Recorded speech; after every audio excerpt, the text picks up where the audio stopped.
ඇත්තටම හිත හිස්සන තැන පවා අපට පැටලෙන තැන් බොහෝ තිබෙනවා.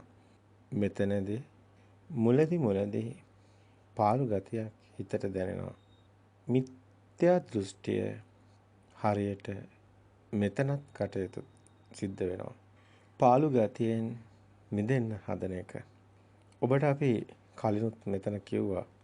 ඔබ පාළුවට අකමැත්තක් මේ ආත්ම දෘෂ්ටිය තුළ මේ හුදකලාව පාළුව කියන තැනට මේ ආත්ම දෘෂ්ටිය තුළමයි ප්‍රතිරෝධයක් එන්නේ.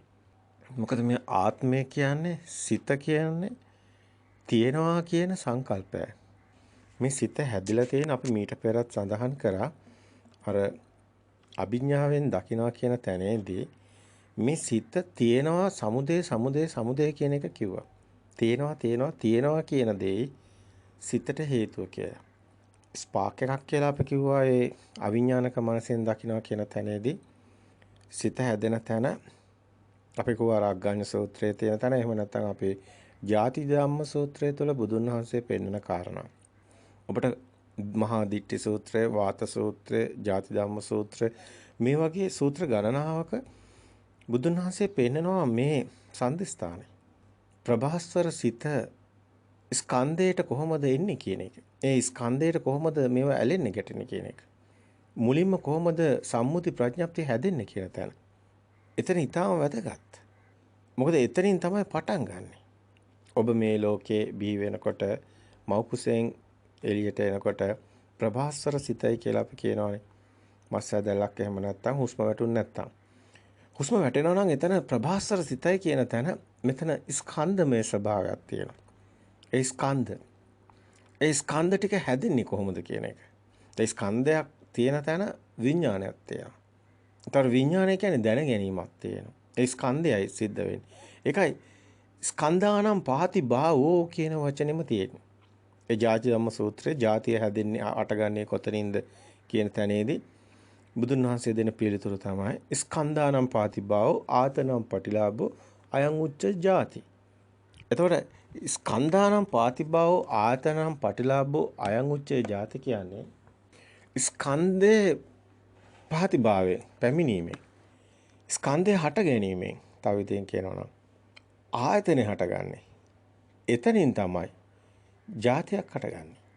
එතකොට ස්කන්ධය කියන්නේ එතකොට විඳීම් හැඳිනීම් දැනගැනීම කියන්නේ වේදනා සංඥා සංකාර කියන්නේ කොයි විදිහෙන් කිව්වත් එකයි. මේක අපට දැනගන්න ඕනි සත්‍ය පමණයි. මේ වචන අපි භාවිතා කරනවා පමණයි. එතකොට මේ ස්කන්ධ කියන්නේ මහ ලොකු දෙයක් නෙමෙයි කියලා දැන් ඔබට සාමාන්‍යයෙන් දැනෙන්න ඕනි. විඳීම් හැඳිනීම් දැනගැනීම කිව්වත් ඒකත් එච්චර අමුතු දෙයක් වෙන්න බෑ. අපි මේක විවිධාකාර විදිහට පැහැදිලි කරලා තියෙනවා. අපි කිව්වා ශබ්දය කියන්නේ අපි හවුවා ඒ වේදනාව කියන්නේ සැප දුක් විතරද? ඔබට එහෙමද දැනෙන්නේ? අයි ශබ්දය කියන්නේ වේදනාවක් නෙමෙයිද? අයි ගන්ධය කියන්නේ වේදනාවක් නෙමෙයිද? විඳීමක් නෙමෙයිද? අයි රස කියන්නේ වේදනාවක් නෙමෙයිද? රස විඳීමක් නෙමෙයිද? එතකොට ආලෝකයේ විතරද මෙතන වර්ණාලෝකයේ විතරද එතකොට ශබ්දේ කියන ඒ විඳීම ඒ ශබ්දේ කියන වේදනාව ශබ්දේ කියන එකත් විසර දෙයක් වෙනවනේ ශබ්දේ ගොඩක් වැඩි වෙනකොට එතකොට එතනක් තියෙනවනේ විඳීමක් ශබ්දේනේ එතකොට ශබ්දේ විඳීම එක තමයි සංඥාවෙන් නේද මේ දැනගන්නේ දැන් ඔබ මොන හරි සංඥාවකින් ඔබ දැනගන්නේ දැන් ඔබගේ කකුල පොළවේ පතිත වෙනකොට දැන් තද ගතිය සංඥාවක් නෙමෙයිද? ඒතර රස්නී කියන්නේ එතන ඒ දැන් 10 ඒ හැම එකම සංඥාවක් නෙමෙයිද? එතකොට ඔබ වර්ණේ කියන්නේ සංඥාවක් නෙමෙයිද? වර්ණ සංඥාවක් නෙමෙයිද? ගන්ධය කියන්නේ සංඥාවක්. එතකොට රස කියන්නේ ඒ සංඥාවක්. රස සංඥා, ගන්ධ සංඥා. එතකොට ශබ්ද සංඥා, වර්ණ සංඥා. එතකොට උණුසුම සීතල ඒ පවා සංඥාවකින් දැනෙන්නේ. එතකොට සංඥාවෙන් දැනෙන ඒ වින්දේ මොකද්ද? වින්දේ දැනීමක්. ඒ දැනීම කියන්නේ සැප දුක් නෙමෙයි. අනේ ස්කන්ධය හොඳින් අඳුර ගන්න. එතකොට දැනීම විඳීම. ඒ දැනෙන දැනීම තමයි වේදනා සංඥා කියන්නේ. ඒක දැනගන්නේ සංඥාවෙන්. ඒ දැන ගැනීම තමයි විඥානය කියන්නේ. මේ එකම කතාවයි. මේ වචන කීපයක් මේක පැහැදිලි කිරීම පමණයි. දැනෙන දේ සද්දේද සද්ද දැනෙන සංඥාව දැනගන්න විඥානේ. එකම දෙයනේ එක වචනෙන් කියන්න පුළුවන් වගේ දැනෙනවනේ. ඕ මේ ස්කන්ධය කියන්නේ එකම දැන ගැනීම කියන තැන ස්කන්ධෙමයි. ඒක අපි කියව ස්කන්ධය කියන දැන ගැනීම. පොත කියනකොට මේ ස්කන්ධය තියෙනවා. ඒතකොට දැනගෙන තියෙන පොතක්. හැබැයි බාහිර තියෙන හතරමා භූත. අන්න එතන තමයි සිද්ධිය උනේ කොහොමද කියන එක තමයි ලිහලා පෙන්නන්න තමයි වේදනා සංඥා සංකාර කියන වචනේ දාලා තියෙන්නේ. ඒ සංකාර කියන වෙන මොකුත් නෙමෙයි. දැන් වින්දේ. ශබ්ද සංඥාවෙන් දැනෙන්නේ. නමුත් ඒක දැනු සද්ද දැනනකොට මේක පෙර සංඥාව තමයි මේ සංඥා. ඕක තමයි අවිද්‍යාපච්ච සංකාර කියන්නේ. මේ සංකාර කියන වචනේ තමයි මෙතන වැදගත් වෙන්නේ. මේ සංකාර කියන්නේ කොහෙවත් තියෙන එකක් නෙමෙයි. මෙතන අපි කිව්වේ ඒක තමයි ස්පාර්ක් එකක් තියෙන්නේ කියලා. හොඳට බලන්න මෙතන ස්පාර්ක් එකක් නෙමෙයිද තියෙන්නේ කියලා. ආලෝකයට කණ්ණාඩියක් ඇල්ලුවාම ඒ කණ්ණාඩිය දිලිසෙන ස්පාර්ක් එකක් නෙමෙයිද? ඒක ස්පාර්ක් එකක්. ස්පාර්ක් වෙනවා කියලා කියන්නේ අපි කොහොමද? ඒක ඉංග්‍රීසි වචනයක්. එතකොට ප්‍රසාදවත් වෙනවා කියන එකයි ස්පාර්ක් කියන්නේ. සිංහල වචනයට ගත්තාම ප්‍රසාදවත් වෙනවා. ප්‍රසාදවත් වෙනවා කියන්නේ මොකද්ද? ඒකම තමයි මේ ඇහි ප්‍රසාදය කියන්නේ. ඉතින් හරිම සරලයි මේ ධර්මයෙන් බැලුවහම. ඔව් ආලෝකයට ප්‍රසාදවත් වෙනවා මේ ඇහි තියෙන කාචය. ඒක දිලිසෙනවා. එතකොට මොකද වෙන්නේ? ස්පාර්ක් වෙනවා. එතකොට ඒක තමයි ප්‍රසාදය කියන්නේ. ඒකම තමයි මේ ඒව ගොඩාක් එකතු වුණාම තමයි ඊවෙනි ගොඩක කරන්ට් එකක් වගේ එකක් ශක්තියක් වගේ එකක් උපදින එක තමයි සිත කියන්නේ. මේක අවිඥානික මනසෙන් කියන්නේ. ඒතර අවිඥානික මනසින් තමයි මේ මුළු ධර්මයම අවබෝධ වෙන්නේ අවසානයේදී. මොකද අවිඥානික කියන්නේ ආත්මයක් හැදේ. ආත්මයක් නැහැ මේකේ. නමුත් දැන් ආත්මීය සිතකින් අවිඥානික සිතක් කියලා ඔප්පු වෙනවා දැන්. ආත්මීය සිතකින් තමයි දැන් හිතන්නේ. නමුත් ආත්මීය සිතට ඔප්පු වෙනවා මේක අවිඥානිකයි කියන එක. කියන්නේ මේක සවිඥානික නැහැ කියන එක. ආත්මීය නැහැ කියන එක. ඒකයි අනාත්මය කියන්නේ. ඒකයි අනිමිත්ත ශුන්්‍යත අප්‍රණීත කියන තැනට එන්නේ. ඒකයි අනිත්‍ය දුක්ඛ අනාත්ම කියන තැනට එන්නේ. ඇයි මේ ආත්මය හැදුනේ කොහෙන්ද? අන්න එතකොට තමයි ධර්මයේ උදින් පොත දිහා බලලා ඔබ කියනවා ඒ තමම ඒසෝමසෝ මේසෝත්තා. ඒ කියන්නේ මගේ ආත්මය කියලා ගත්ත දෘෂ්ටිය තමයි සක්කාය දෘෂ්ටිය කියන්නේ. තියෙනවා කියන කම්ම තමයි සත්කාය කියන්නේ. සත් කියන්නේ කාය කියන්නේ ගොඩ සත් කියන්නේ තියෙනවා. ඒකට තියෙනවා කියලා ගත්ත එකයි සිත කියන්නේ. දැන් පොත කියනකොටම තියෙනවා කියන අදහසක් එනවා. පොත තියෙනවා කියන එක කියලා ඉවරයිනේ. තියෙනවා කියලා අමුතුවෙන් කියන්න ඕනේ නැහැ එතකොට. දැන් ඔබට මේක තේරෙනවද? දැන් පොත කියනකොටම පොත කියලා ඉවරයිනේ. එතකොට අමුතුවෙන්ම පොත තියෙනවා කියලා කියන්න ඕනේ නැහැ. පොත කියනකොටම පොත තියෙනවා. ඉතින් පොත කියන්නේ තියෙන ඉඳන්. ඔන්න භාෂාව අපිට ආත්මයක් හදලා තියෙනවා. මේ ශබ්දයේ විසින් ආත්මයක් හදලා තියෙනවා. අයි ශබ්දනේ භාෂාව කියන්නේ. පොත කියන්නේ ශබ්දයක්. එහෙම නෙමෙයිද කියන්නේ? ඒතර ඒ ශබ්දේ නෙමෙයිද ආත්මය කියන්නේ? බුදුමත් හිතෙනවා නේද? ශබ්දේ ආත්මයක් කියන්නේ. ඒක තමයි දිට්ඨ සුත මුත කියලා බුදුන් වහන්සේ පෙන්වන්නේ. දිට්ඨ සුත මුත විඤ්ඤාත කියන විග්‍රහය තව විදියකින් විග්‍රහ කළොත් ඔබ අපට දොස් කියාවේ. හැබැයි ඒක මහා ගැඹුරු විග්‍රහයක්. දිට්ඨ මේ පේන හැඩතලේ සුත ශබ්ද එකතු වෙන තැන මුත එදෙන් දැනීම විඤ්ඤාතය පුදුමත් හිතේ නේද? මුකුත් අපි කිව්වේ නෑ වගේ ඔබට අපිට එහෙම කියන්න පුළුවන්. නමුත් ඔබට දෙයක් තේරුණා එහෙම කියනකොට. නමුත් අපි ඒක විග්‍රහ කරනවා. දුටු කෙනෙක් නෑ, දුටු දෙයක් නෑ, දුටු බවක් පමණි. ඇසුණු කෙනෙක් නෑ, ඇසුණු දෙයක් නෑ, ඇසුණු බවක් පමණි. දැනුණු කෙනෙක් නෑ, දැනුණු දෙයක් නෑ, දැනුණු බවක් පමණි කිය. විඥාණයත් කියනවා ඒ විදිහටම. මුත කියන්නේත් දැනෙන එකනේ. ඒ ගන්ධ, රස, පහස කියන එක දැනෙන එක. ඒක මුත කියන්නේ. මුතුනම එක දැනෙන නිසා. ඒක විඤ්ඤාතම කියනකොටත් ඒක දැනෙන දැනීමක් පමණයි. දැනීම පමණයි. නමුත් මේකේ තවත් පැත්තක් වෙනවා. ගැඹුරින් ගැඹුරට යනවා විග්‍රහය. ඒකයි විවරිතෝ විජිතෝ කියලා කිව්වේ. ශබ්දයත්, වර්ණයත්, ශබ්දයත් මේ හරහා දැනීමත්. මේක සිත හැදෙන හැටි. ගැඹුරු විග්‍රහයක් වෙනවා යහරහා. අපිට මුකුත් අපි කියන්නේ නැහැ. අපි ඔබට හිතන්න ඉඩ තියෙනවා. ඒ ඥානයක් තියෙන කෙනෙකුට ඔක දැනෙනවා මේ කිව්වේ මොකද්ද කියන එක. මේ කියන්න බෑ අපිට මේ පොත්වල තියෙන ඒවා, ලියලා තියෙන ඒවා අදහන තත්ත්වයට මේ මිනිස්සු ඇවිල්ලා තියෙනවා. අද බෞද්ධ සමාජයේ ධර්මයේ අදහනවා. ධර්මයේ අදහන දෙයක් නෙමෙයි. අද සමාජය තුළ තියෙන දේ සම්පූර්ණයෙන්ම මේ සත්‍ය අවබෝධ වෙනකොට ඔබගෙන් වෙනස්ම අදහසක් එළියට එනවා. ඒ සමහර දේවල් අපිට තාම දැන් ඔබ තාම සුදුසු තත්ත්වයට ඇති වෙවි පවතිනවා. අපි මීට බොහෝ කාලයකට කලින් කිව්වා තාම මේ සමාජය සුදුසු නැහැ කියලා. අපි Facebook එකේ අපි දැම්මා මේ ධර්මයේ තාම සුදුසු නැහැ මේ සත්‍ය එලි කරන්න කියලා. නමුත් අපි සත්‍ය නියම මොහොතේදී එලි කරනවා කියන එක ඉදිරියේදී එලි කරනවා කියන එක සැරින් සැරේට කිය ගියා. මොකද එලි කරන සුදුසු නැහැ. මේ එයාට තේරෙන්නේ නැහැ. ඒ ඇයට ගන්න වැරදියට. නමුත් මේ පරම සත්‍යයක් හෙලි කරනවා. නමුත් ඒක ගන්න කී දෙනාද? දැනෙන්නේ කී දෙනාටද? ඉතින් අපි බොහොම කල්යල් බලමින් තමයි මේ කටයුතු කරන්නේ. අපිට එලි කරන්න තව කාරණාවක් තියෙනවා. පෙනි තියෙනවා 50 පිට පෙනි තියෙනවා මේ සත්‍ය පෙනි. නමුත් එලි කරන්න බෑ. ඒකට හේතුව ඔබ ඉන්න දෘෂ්ටිකාන්තාරයේ තරම්ම දරුණුයි. අපි දකින්නේ ජේසුස් වහන්සේට එන ගැහුවාගේ ඇත්තටම මෙතන මේ සත්‍ය හෙලි කරොත් හෙලි කරන කෙනාට පුදුම විදිහේ අවනඩුවකට මුහුණ දෙන්න වෙනවා. ඒ කියන්නේ සමාජයේ ඉන්නේ වෙනස්ම පුදුම විදිහේ දෘෂ්ටිකාන්තාරයක. සමහර වෙලාවට සම්මාදිට්ඨිය කියලා හිතන් ඉන්නේ. නමුත් ඒ සම්මාදිට්ඨිය කියන්නේ මිත්‍යා දෘෂ්ටියට. මේ බෞද්ධයා අසරණ වෙලා තියෙන තැන පොත් නිසයි වෙලා තියෙන්නේ. හැබැයි පොතෙන්ම තමයි ධර්මෙත් එළියට එන්නේ. හැබැයි ඒ පොතෙන්ම තමයි අසරණ වෙලා තියෙන්නේ. ඒ පොතේම තියෙනවා දෙපැත්තක්ම. හරියට මේක දෙපැත්ත කැපෙන පිහිය වගේ. දැලි පිහිය වගේ. හරි පරිස්සමෙන් මේ පොත භාවිතා කරන්න ඕනේ. මේ පොත අනිත් පැත්තට ගියොත් දෘෂ්ටියට යනවා, මේ පැත්තට ගියොත් ධර්මයම අවබෝධ වෙනවා. ඒ නිසා මේ පොත් කරන අය බොහෝම නුවණින් ඕනේ ඒ පොත් දිහා දකින්න. Taman දකින කෝණය අනුවයි Tamanට සත්‍ය අවබෝධ වෙන්නේ. ඒක බුදුන් වහන්සේම පෙන්නනවා.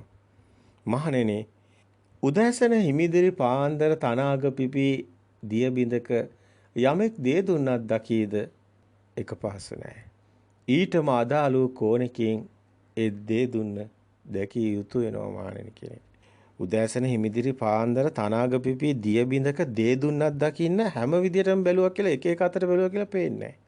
හැබැයි ඒකටම අදාළ කෝණකින් බැලුවොත් දේ දුන්නක් පේනවා. හැබැයි ඒක අතිශයම කෝණයක්. ඔබටත් ඒක දකින්න ලැබෙනවා. දැන් අද කාලේ විදිහට නම් ඔබ ඒක අපිට කියන්න බෑ. අපි ඒක මුකුත් එහෙම නොකිය ඉන්න. නමුත් දකින්න අවස්ථාව විද්‍යුත් මෙවලම් මොන තරම් දැන් තියෙනවා. දේ දුන්නක් පේනවා. හැබැයි ඒක හැම කොනටම පේන්නේ නැහැ. මේ උපමා බුදුන් වහන්සේ ගේනවා මේ නිවන් මගත් ඒ වගේ. එකම එක කෝණයකටයි මේ සත්‍ය අවබෝධ වෙන්නේ. දැක්කොත් පමණයි මේ ධර්මයේ ඒ අවබෝධ වන්නේ. ඒ සවිඥානික මනස නෙමේ අවිඥානික මනසකි. ඒක අතිශයින් ගැඹුරු කාරණාවක්. ඒක අපි කිව්වේ දැන් කෙනෙකුට මේ ශුන්්‍යතාවයට එනකොට තමයි ඒ කෙනාට ආයිමත් එනවා අවදියක්.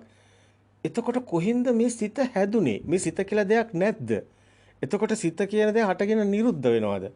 එතකොට ඒක අවුත්තා සම්භූතං උත්තානම් භවිෂ්‍යති පෙර නොතිබීම හටගෙන ඉතුරු නැතුව නිරුද්ධ වෙනවා. එතකොට එහෙමනම් සිත හැදුනේ කොහොමද? අන්න එතකොට තමයි යාට සිද්ධ වෙනවා ප්‍රභාස්වර සිතට යන්න. ආරම්භයට යන්න. මේ ලෝකෙට ඔබගේම මූලයට යන්න. ඔබ ඉපදුණු තැනට යන්න. එතකොට ඔබ ඉපදිලා තියෙන්නේ මව් කුසෙන්ද කියන තැනට එනවා. ඇත්තටම ඔබ මේ දකින, ඇහෙන, දැනෙන හැමදේම ඉපදිලා තියෙන ආයතනවල ඉපදීම. ඒක බුදුන් වහන්සේ මනාකොට පෙන්නනවා. ඔබට දකින්න ලැබෙනවා මේ ධර්මයේ තුළ ඇසේ උපතයි උපත මහණෙනි කියනකොට. ජාති ධම්ම සූත්‍රය පෙන්නන්නේත් ඒකයි ජාතිය කොතනින්ද හටගත්තේ කියලා අහනකොට බුදුන් වහන්සේ දේශනා කරන්නේ ස්කන්ධේ පහළ වීමෙන් ස්කන්ධානම් පාතිභාවෝ ආයතනම් පටිලාභෝ ඇස කන දිව නාසය කියන ආයතන පටිලාභ වීමෙන් සෑදීමෙන් ස්කන්ධානම් පාතිභාව ආයතනම් පටිලාභ අයං උච්චති ජාති අන්න මහණෙනි ජාතිය හටගත්තා. ඇස කියන එක මේ මස්සහැ නෙමෙයි. මරුණු කෙනාටත් මේ මස්සහැ තියෙනවා. එහෙනම් පේන්න ඕනි. නෑ. ඇස කියන්නේ පේන බවට. ඒක ස්පාක් එකක් කිව්වේ. ඒක ප්‍රසාදයක්. ඒකයි ප්‍රසාදයක් තමයි ඇසේ පෙනීම. ඒකයි ප්‍රසාද රූපයක් හටගන්න හැටි. බුදුන් වහන්සේ තවත් මේක ගැඹුරෙන් ගැඹුරට යනවා. රූප කලාප 54කට ප්‍රසාද රූපය හට ගැනීම පෙන්නනවා. එක ප්‍රසාද රූපයක් හටගන්නේ රූප කලාප 54කින් කියලා පෙන්නලා චතු සමුට්ඨාන ඉදිරිපත් කරනවා. ඒක අතිශයින් ගැඹුරු තවත් ගැඹුරු විශයකට යනවා. එතකොට සුද්දාෂ්ටකයේ දක්වා දුවනවා. එතකොට පඨවි ආපෝ තේජෝ වායෝ වර්ණ ගන්ධ රස ඕජා කියලා සුද්දාෂ්ටකයක් කරා යනවා. ඒ ශක්ති කලාපයක්. අපි එතනින් එක කියලා නවත්තලා. අපි මීට කලින් අපි විග්‍රහ කරා පැය 14 දේශනේ බැලුවොත් එයමයි පෙන්වන්නේ. ඒ පෙන්වන්නේ මුළු විශ්වයේම එකම ශක්ති ස්වභාවයක්. ඒ ශක්ති ස්වභාවයේ හේතු වෙලා ඒ හේතුවෙන් ඵලයේ විදියට පෘථිවි ශක්ති ස්වභාවය හැදිලා තියෙනවා. ඒ විශ්ව ශක්තියෙන් වෙන් කරන්න බෑ පෘථිවි ශක්තිය කියන එක. හැබැයි පෘථිවි ශක්තියේ ස්වභාවයම හේතු වෙලා විඥාන ශක්තිය කියන එක හැදිලා තියෙනවා. හැබැයි විඥාන ශක්තිය කියන එක පෘථිවි ශක්තියෙන් වෙන් කරන්නත් බෑ. විශ්ව ශක්තියෙන් වෙන් කරන්නත් බෑ. තේරුණාද? මහා විඥාවට හසු වන කාරණා සාමාන්‍ය ඇසට නොපෙනේ කියලා.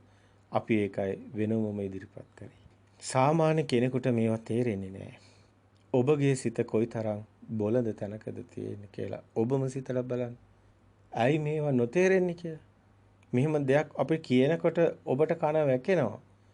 ඔබටත් වැටහෙවි දවසක. ඔබත් සිත සියුම් කරන්න. සමතේ වටිනවා. අතාරින්න එපා. මේ සිත විසිරෙනවා. මේ සිත තමයි ඔබව මුලා කරලා තියෙන්නේ.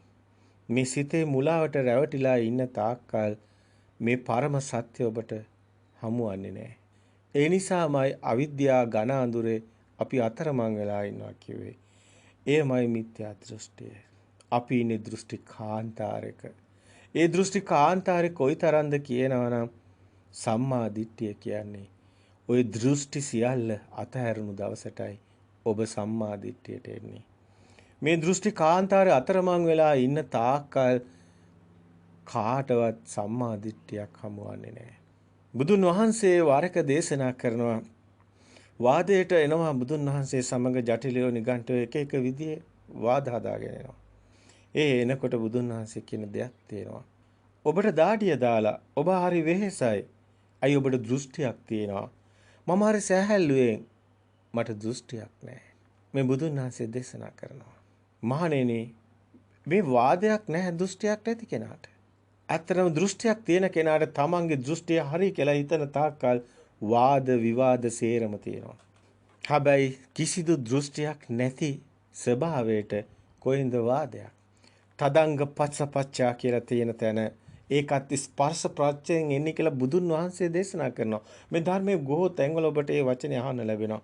ඒකත් ස්පර්ශ ප්‍රත්‍යයෙන් මානෙන්නේ එන්නේ. තදංග ස්පර්ශ ප්‍රත්‍ය කියලා. ඒ ස්පර්ශයෙන් එනවා කියන්නේ එන්නේ මායාවක්. ඒකයි කියන්නේ. බොරුවක් කියන එක. ඒකත් ස්පර්ශයෙන් එනකොට බුදුන් වහන්සේ කියන්නේ බොරුවක් කියලායි. සංකාරයක් කොතනද එතන තියෙන්නේ? මායාවක්, මිත්‍යාවක්, බොරුවක්. මිනිසයා විසින් ඉදිරිපත් කරන හැම දෙයක්ම සංකාරයක්. තව විදියකින් බැලුවොත් ඒ මිනිසයා කියන හිතලා හැමදේම කියන දේ බොරුවක් වෙනවා. හරි පුදුම හිතෙනවා එතකොට. ඒක සත්‍ය කොහෙද තියෙන්නේ? සිතුවිලි වලට එහුබ්බේ ඒ පරම සත්‍ය පවතිනවා. සුද්ධ ස්වභාවයේ සිතුවිලි වලින් සුද්ධ වුණු තැන සුද්ධාත්මේ තියෙනවා. හමු වෙන්නේ කාටද? හමු වේවිද කෙනෙකුට? නොවේමය. ඇයි කෙනා කියන්නේම දෘෂ්ටිය. කොයිතරම් සුන්දර අති නිර්මල ධර්මයක්ද මේ දේශනා කරන්නේ. හිතා ගන්නත් අමාරුයි. සිතට හිතන්නේ කොහමද?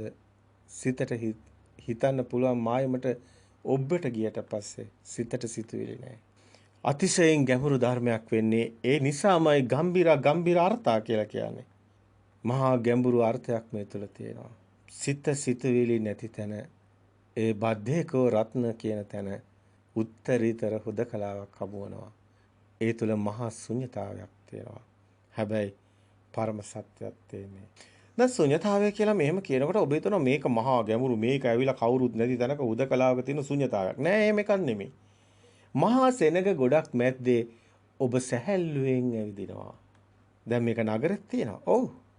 ඔබ මෙතන රැකියා කරන තැනක් තියෙනවා. ඔව්. ඔබට ඉන්න ඕන තැනක ශුන්‍යතාවය තියෙනවා. ඔව්. සතර ඉරියව්වෙම මේ ආධ්‍යාත්මික දියුණුව ලැබෙන තැන ඒ ආධ්‍යාත්මික දියුණුව තුළ සතර ඉරියව්වෙම මේ ශුන්‍යතාවය තියෙනවා.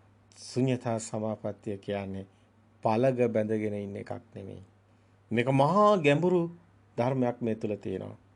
ඔබ සෙනග ගොඩක් මැද්දේ යනවා. හුදකලා. ඇයි සෙනග කියන්නේ සම්මුතියක් තුළ ප්‍රඥාප්තිය තුළ විඥානයේ මායාවෙන් ඔබට දෙන සංඥාවක්. ගැඹුරුයි. මහා ගැඹුරක අර්ථයක්. නමුත් ප්‍රායෝගිකව ඔබ දකින බොහොම සරලව දෙයක්. රහතන් වහන්සේ නම. සෙනඟ ගොඩක් මැද්දෙන් යනවා. හැබැයි හුදකලාව hina වෙවි යනවා. hina වෙනවා කියලා දෙයක් නැහැ. ඒ රහතන් වහන්සේගේ ඒ සිනහව ආකාර හතකින් පෙන්නනවා. හාස්‍යපත් ඔය විදිහට අපිට කියන්න පුළුවන්. නමුත් අපි ඒ ගැන කතා නොකරමු. බුදුන් වහන්සේගේ සිනහවලට ඒවා අපි දාලා තියෙන ලොගු කරලා. නමුත් ඇත්ත බුදුන් වහන්සේ කියන්නේ පුජ්‍යලේ කරගත්තොත් ඔබ මේව සේරම එහෙම කරනවා. නමුත් පුජ්‍යලේක් නැති තැන බුද්ධ ස්වභාවයේ හැමතැනම සෑම සිතකම ඒ ස්වභාවයට අවදි වීමක් තියෙනවා. තෙරුවන් සරණ ගිය සැබෑම තෙරුවන් සරණ ගිය ඒ සැබෑම සම්මා දිට්ඨියට පැමිණි ඒ සසර දුකෙන් මිදුණු කෙනෙක් වෙන්න ඕනේ. ඒක තමයි පළවෙනි දේ සම්මා දිට්ඨියට ප්‍රවේශ වෙන එක. එතන සියලු දෘෂ්ටීන් මිදෙන තැන. ඉතින් අපි ඉන්නේම දෘෂ්ටිකාන්තාරයක කියලා. ඔබ සම්මා දිට්ඨිය කියන්නේ කොහොමද? දැන් අසෘතවත් පෘථග්ජන මිනිස්සෙක් අවිද්‍යාව මෝහගන අන්ධකාරය තුළ සම්මා දිට්ඨිය කියන්නේ කොහොමද? සියලු ආගම් වල කියන දේ මොකද්ද? බොරු කියන්න එපා, හොරකම් කරන්න එපා, කාමයේ වර්ධවා හැසිරෙන්න එපා, සත්තු මරන්න එපා, රාමයට භාවිතා කරන්න එපා. දැන් ඔයකට තමයි සම්මා දිට්ඨිය කියලා අද බෞද්ධයෝ හිතන් ඉන්නේ. බුදුන් වහන්සේ කියයිද හැම ආගමකම කියන දේ. බුදුන් වහන්සේ බුද්ධත්වයේ ලබන්න කලින් බුදුන් වහන්සේ මෙහෙම කියනවා මහණෙනි මම සම්බුද්ධත්වයට පත් වෙන්න පෙරත් දැක්කා. කොහොමද? සිද්ධාර්ථ කුමාර සතර පෙර නිමිති දකින්නවානේ. මහල්ලෙක් ලෙඩෙක් මල කඳක් පැවතිරුවා. මේ සිද්ධාර්ථ කුමාරයා දකින දුක ඒක. සිද්ධාර්ථ කුමාරයා ගිහි කෙරේ නික්මෙන්න කලිනුත් දැක්ක මේ හොඳ තමයි මේ හොඳ මේ නරක කියලා. නමුත් සම්බුද්ධත්වයට පත් වුණු තැන මම සම්බුද්ධත්වය ප්‍රකාශ කරන්නේ නැහැ මහණෙනි. මේ සත්‍ය නොදැක්කනම් කියලා කියන්නේ කොහොමද? ඒකද? නැහැ. සියල්ලම සිතේම හැදෙන මායාවක් කියන්නේ. හොඳ නරක කියන්නේ සිතේම තියෙන ද්විත්වයක් කියන එක. එහෙම අන්ත දෙකක් නැති බව අවබෝධ කිරීමයි මජ්ජේ ඥානං කියන තැන තියෙන්නේ. ඒකයි කිසිම වාදයක් නැත්තේ. මේවා වැරදි හොඳයි කියපු ගමන් වාදයක් තියෙනවා. වැරදි හොඳයි කියලා අන්ත දෙකකට බෙදන්නේ නැති තැනයි සම්මා දිට්ඨිය තියෙන්නේ. අන්ත දෙකක් තියෙන තැන මේ ධර්මයේ නැහැ. අන්ත දෙකෙන් මිදුණු තැනයි ධර්මයේ තියෙන්නේ. එතකොට මෙතන සමාජය තුළ සංස්කෘතිය තුළ සදාචාරාත්මකව සමාජයේ පැවැත්ම තුළ කතා කරන දේ ආගමක න්‍යායක්. ඒක ආගමික න්‍යායක්. හැබැයි පරම සත්‍ය කියන්නේ ඒ පරම සත්‍ය ආගමකට අයිති එකක් නෙමෙයි. මෙලෝ උපදින සියලු සත්වයෝ නියනින්ම සැනසීම ලබනවා කියනකොට ඔය මොන ආගමේ හිටියත් එයා මිනිස්සෙක් නම් ඒ සිත හැදෙන මගක් තියෙනවා. ඒ සිත මිදෙන ස්වභාවයේ සත්‍ය දකින තැන තියෙනවා. සෑම සිතකම මිදීමක් තියෙනවා. ඒක නිසා එතනට දෘෂ්ටියක් නැහැ. ආගමක් නැහැ. ඕනම ආගමක කෙනෙකුට පුළුවන් මේ සත්‍ය අවබෝධ කරගන්න. සත්‍ය ගවේෂී බුදුන් වහන්සේ ඒ සත්‍ය අවබෝධ කරන්නේ මේ ලෝකේ පරම සත්‍යයක් තියෙනවා මහණෙනි. ඒ සත්‍ය අවබෝධ කරගන්නයි අපිට දේශනා කරන්නේ. ඒ තුලයි සම්මා දිට්ඨිය හමුවන්නේ. ඒ මහා ගැඹුරු ධර්මයක් ඒ තුල තියෙනවා. ඉතින් මෙතනට අපි එන්න ඕනේ අපි නිවැරදි දිශානතිය හඳුනා ගන්න ඕනේ. ඒතර තමයි ඔබට දැනෙන්නේ මේ ධර්මයේ තියෙන ගැඹුර දැනෙන්නේ. මේ හිත හිස්වන තැන අපි කතා කරොත් ඒ නාම රූප දෙකෙන් මිදෙන තැන, බාහිර ලෝකයෙන් මිදෙන තැන, සිතෙන් මිදෙන තැන, සිතට එන අරමුණ පතිත වෙන තැන නැති වෙනවා. අනිදර්ශන විඥානය කියපු තැනට එනවා. ඒක සතර ඉරියව්වෙම ඔබ දකිනවා. හැබැයි මෙතනදී මේ සිත බාහිර රූපෙත් පතිත වෙන්නේ නැත්තම් සිතුවිලි වල නාමෙත් අපිට මේ අරමුණු එන අරමුණු වල මිදෙනවා නම් සත්‍ය දකිනකොට යථාභූත ඥාණයෙන් දකිනකොට මේ යෝනිසෝ මනසිකාරය කියන්නේ එන යෝනිය කියන්නේ සිහි නුවණ පවත්වන එක. ඒ කියන්නේ අරමුණු පේනවා කියන එකයි යෝනිසෝ මනසිකාරය කියන්නේ. එතකොට යෝනිසෝ මනසිකාරය අවශ්‍ය වෙන්නේ ඒ සතිය වැඩෙන කෙනාට යෝනිසෝ මනසිකාරය පවතින්නේ. එතකොට යෝනිසෝ මනසිකාරය නිසා තමයි මේ වචන තමයි මේ සේරම නිසා තමයි වචන ලෞකිකයි කියලා අපි හැමෝටම කියනවා. එතකොට මේ යෝනිසෝ මනසිකාරය නිසා තමයි යට ඒ සිත අරමුණු පේන්නේ. ඒ නිසා තමයි යෝනිසෝ මනසිකාරයේ ඇති කෙනාටයි යථාභූත ඥානෙ පහළ වෙන්නේ. ඒක වැටුණාද? ගැඹුරුයි ඒක. ඒක නමුත් අපට වැටහෙනවා. ඒ සිහි නුවණින් සිත පේන කෙනාට සමතේ හොඳින් වැඩුණු කෙනාට සිත පේන්න ගන්නවා. ඒතර හැම මොහොතෙම තමයි සිතට එන අරමුණු තමයි සිත කියන්නේ. අරමුණු වලට එහා ගිය දෙයක් නැහැ. අරමුණු විතරයි. මේ අරමුණුමයි සිත කියන්නේ. ප්‍රායෝගික පැත්තයි මේ කතා කරන්නේ. එතන ඒ සිත සත්‍ය දකින්න තැනයි මේ අපිම හදාගන්නේ සම්මුති ප්‍රඥප්තියනේ හැමතිස්සෙම දකින්නේ. පොත මේසේ පුටුව ඇඳ ඔක්කොම සම්මුතිනේ. නාමයන්නේ. ඒව බාහිර නැහැනේ. දැන් බාහිර මැටි එක හැඩතලයකට අපි තියුවා කියලා තියෙනවා. මහා බාහිර මැටි එක හැඩතලයකට අපි කියනවා මල් පෝච්චියක්. තව හැඩතලයකට අපි කියනවා මුට්ටියක්. තව හැඩතලයකට අපි කියනවා පිඟානක්. මේ මැටි ටිකම තව හැඩතලයකට අපි කියනවා කෝප්පයක්. තව හැඩතලයකට අපි හදලා අපි කියනවා වළඳක්. මේ වගේ නම් ගොඩාක් අපි කියනවා මේ මැටි ටිකකට. අලියෙක් වගේ සතෙක් ආවොත් ඔක්කොම පාගෙන යනවා කියලා අපි කියනවා. අයියේ. අලියට සම්මුති ප්‍රඥප්තියේ මේ මැටි විතරයි අලියට පේන්නේ. ඔක්කොම මැටි. අපි කියනවා නෑ මේ පිඟාන මේ කෝප්පේ මේ මල් පෝච්චිය මේ මුට්ටිය මේ ඇතිලිය. දැන් මේව සංකල්ප කියන්නේ. ඒවා අපි හදාගෙන තියෙන නම් ටිකක්. සුද්දෙක් ආවොත් කියන්නේ වෙනින් නම් ටිකක්. ඒ වගේ චෛන භාෂාවෙන් ආවොත් කෙනෙක් වෙනින් නම් ටිකක්. ඒ නම් කොහෙද තියෙන්නේ? ඒවා අපි සංකල්ප. අපි ජීවත් වෙන්නේ එතකොට මැටියුත් එක්ක නෙමෙයි අපි ජීවත් වෙන්නේ සංකල්පත් එක්ක. ඒකයි කිව්වේ ටීවී එකේ අපි දකින්නේ ටීවී එකේ තියෙන දේ නෙමෙයි අපේ හිතේ තියෙන සංකල්ප. ඒක නිසා අපි අඬන්නේ. ඒක නිසා අපිට සැප දුක් වෙනවා. ඒක නිසා තමයි අපි කිව්ව අපි හීනෙත් සැප දුක් විඳිනවා. අපි සැබෑ ලෝකෙත් හීනයක් දකිනවා කියලා. ඒක සංකල්ප ලෝකයක්. ඒකයි මේක සංකල්ප ලෝකයක් කිව්වේ. ඒකයි බුදුන් වහන්සේ ලෝකේ පනවන්නේ චිත්තේන නීයති ලෝකෝ කියන තැනින්. සංකප්ප නතේ කාමාන චිත්‍රායන ලෝකෝ සංකප්ප රාගෝ පුරුසස්ස කාම. මේ නතේ කාමාන චිත්‍රායන ලෝ මේ කාමයේ තියෙන චිත්‍රේ නෙමෙයි. සංකප්ප ලෝකෝ පුරුසස්ස කාම මේ පුරුෂයාගේ සංකල්පවලයි ලස්සන කැතේ මේවා තියෙන්නේ. ඒක තමන්ගේ සිතින් දකින්න ඕනේ. ඒක සංකප්ප ලෝකයක් කියන්නේ. සලායතන ලෝකෝ කියලා බුදුන් වහන්සේ මේ ලෝකය ගැන හැමතැනම බුදුන් වහන්සේ කතා කරනවා. අපි ඒක නිසා පෙන්වනවා සප්ත සූර්යෝගම සූත්‍රයේ පවා බුදුන් වහන්සේ ගන්න උපමාව තමයි ලෝක විනාශේ. නමුත් ඒකේ උපමේය සිතේ නිවන් දකින්න එක. ඒ කෙලෙස් ගංගාව තමයි සිඳෙන්නේ. ඒ ලෝකේ විනාශ වෙන්නේ ඒ කෙලෙස් සාගරයේ සිඳිලා යන්නේ. ඒ කෙලෙස් ගින්නේ මේක දැවෙනවා. මේ ලෝකේ විනාශ වෙන්නේ මහා ප්‍රඥා ලෝකේ පහළ වෙලා. ඒක තමයි සූර්යාතේ පහළ වෙන්නේ. ඒක සප්ත බොජ්ජංග වලින් වෙන්නේ. ඒකෙන් තමයි මේ ලෝකේ සිත ඇතුලේ හැදෙන ලෝකේ සංකාර ලෝකේ විනාශ වෙන්නේ. ඒකයි සප්ත සූර්යගම සූත්‍රයේ පෙන්නන්නේ ආපස්සර බ්‍රහ්ම ලෝකයෙන් පහළ විනාශ වෙනවා කියලා. ආපස්සරේ කියන්නේ ප්‍රභාස්වර සිත අවදි වෙනවා කියන එකයි. ඒකයි ආපස්සරයෙන් පහළ ලෝක විනාශ වෙනවා කියන්නේ. අවසානයේ මේ ලෝක සේරම විනාශ වෙලා ප්‍රභාස්වර සිතයි අවදි වන්නේ. ඒකයි සප්ත සූර්යගම සූත්‍රයේ ආපස්සර ලෝකයෙන් පහළ සියලු ලෝක විනාශ වෙනවා කියලා පෙන්නන්නේ.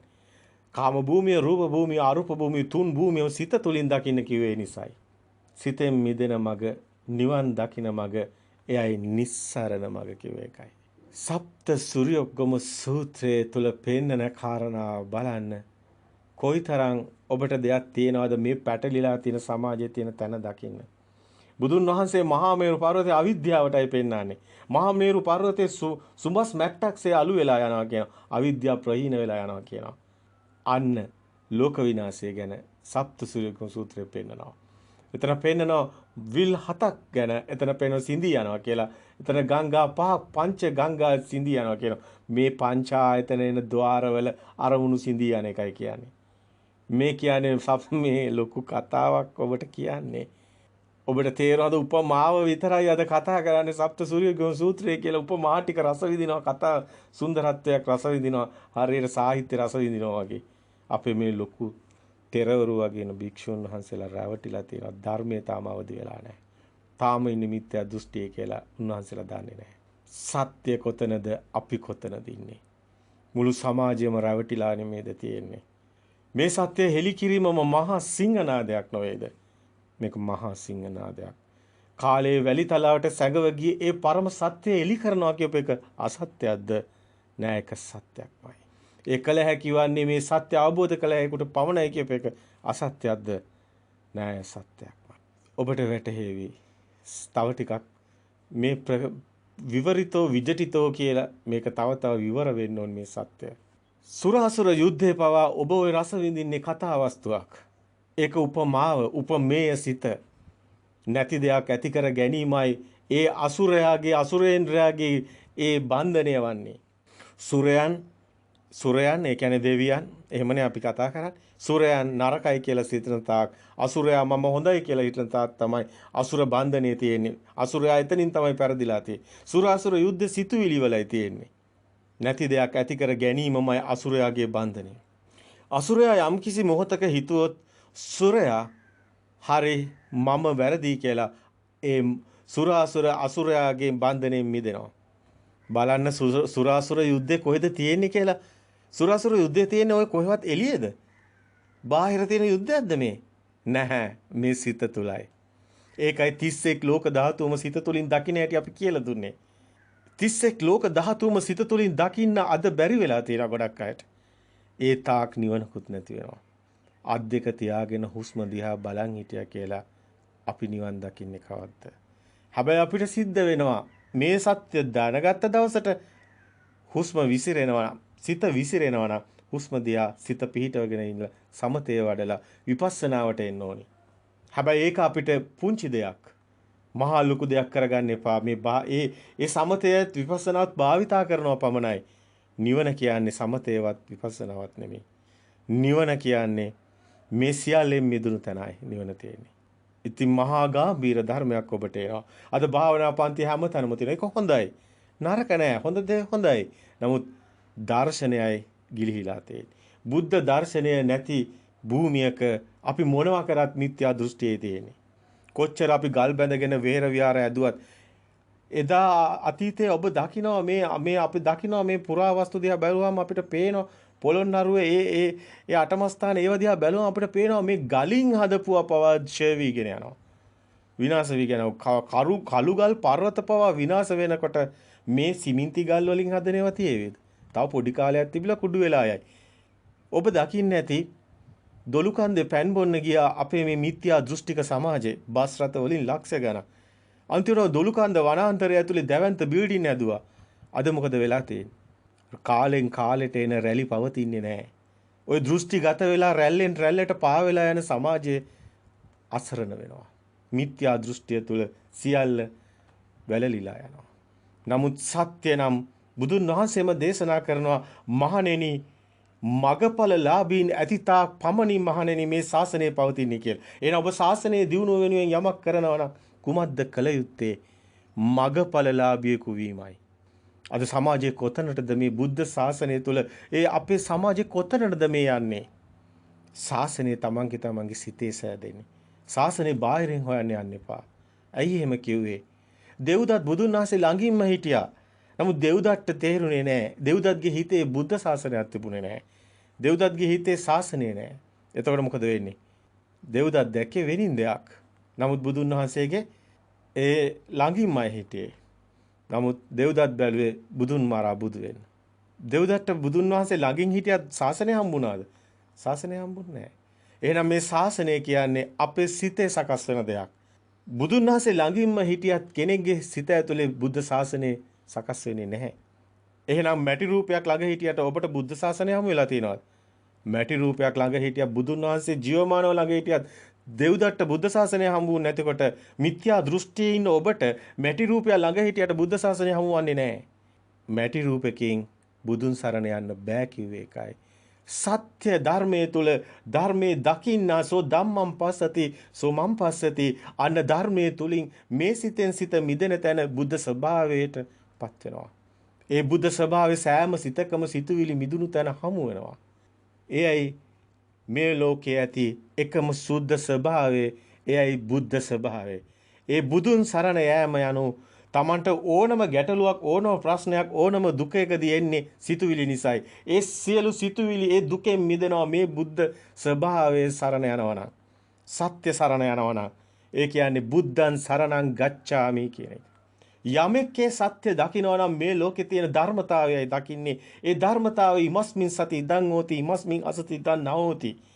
ඇති වෙන නැති වෙන ධර්මතාවයක් මහණෙනි මේ ලෝක පවතිනවා. එයයි අනිත්‍ය ස්වභාවය. අන්නේ ඇති වෙන නැති වෙන ධර්මතාවය කියන්නේ දෙයක් නෙමෙයි. දෙයක් කියලා ගැනීම තුළයි ආත්ම දෘෂ්ටිය තියෙන්නේ. අන්නේ ධර්මයේ දැකීමයි ධම්මං සරණං ගච්ඡාමි කියන්නේ. ඒ ධර්මයේ සරණ යන අය ඕනම දුකකදී ඕනම ගැටලුවකදී ඕනම ප්‍රශ්නකදී ධර්මයේ සරණ යනවා නම් නත්ති මේ සරණං අඤ්ඤං ධම්මෝ මේ සරණං වරං නත්ති මේ සරණං අඤ්ඤං බුද්ධෝ මේ සරණං වරං. ඔබට ඒ සරණ ඇර මෙලොව මේ පෘථග්ජන දෘෂ්ටිගත මනුස්ස අවිද්‍යා භූමිය තුල කිසිදු අන්සරණක් නැහැ. ඔය කෙලෙස් ගොටුවල දෙවියන් සරණ යනවා කියන කෙලෙස් ගොටුවල කොහෙන්ද සරණක් තියෙන්නේ? ඔය කෙලෙස් ගොටු ඔය සරණ නැහැ. ඔය සිත්වල පහළ වෙන සංකල්ප පමණයි. සත්‍ය සරණ යන්න ධම්මං සරණං ගච්ඡාමි. නත්ති මේ සරණං අඤ්ඤං බුද්ධෝ මේ සරණං වරං. ඒ වගේම ඔබ දකින්න මේ එනේන අරමුණ සිත දකින්න තැන සංඝං සරණං ගච්ඡාමි ඔබට හමු වෙනවා. සැබෑ ආර්යයන් වහන්සේලා ඒ තෙරුවන් සරණ ගිය සැබෑ ආර්යයන් වහන්සේලා කිසිදා දුකකට වැටෙන්නේ නැහැ. පුළුවන් නම් තෙරුවන් සරණ ගිය සැබෑ ආර්යයන්ලා වෙන්න. ආර්යයන් වහන්සේලා බවට පත් වෙන්න. ඒ සැබෑ ලෙස තෙරුවන් සරණ ගිය සම්මා දිට්ඨික සමාජයක් අපිට ගොඩනගන්න ඕනේ. එහෙම නේද? ඒ නේද විය යුත්තේ?